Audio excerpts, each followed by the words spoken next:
Vijenac predsjednika Republike Hrvatske polaže predsjednik Republike Zoran Milanović s izaslanstvom. Straža, pozor!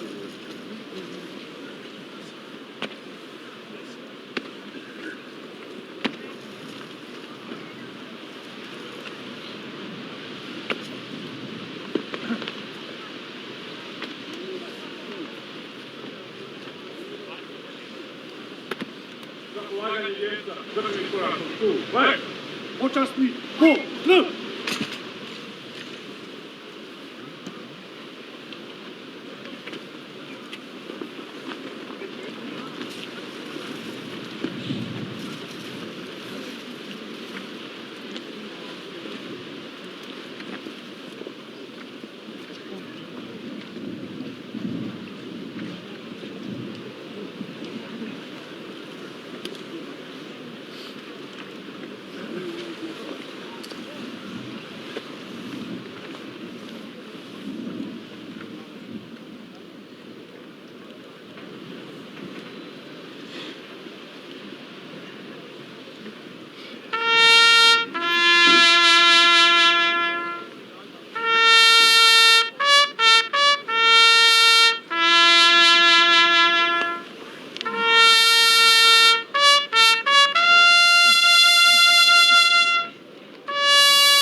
Ne!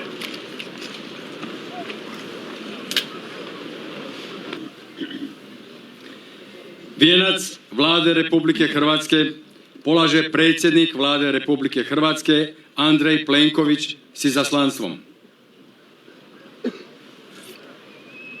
Straža, pozor!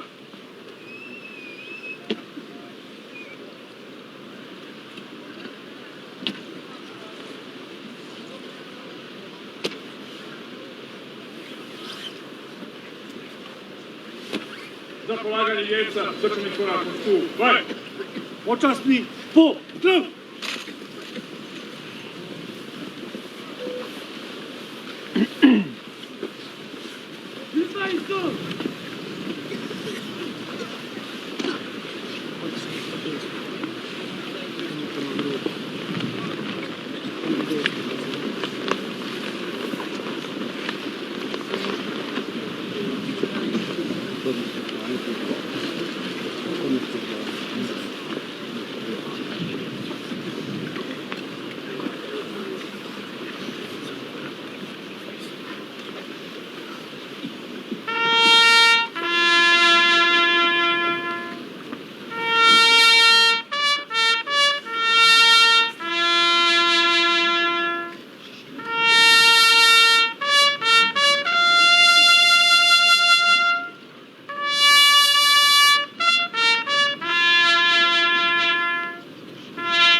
Ne!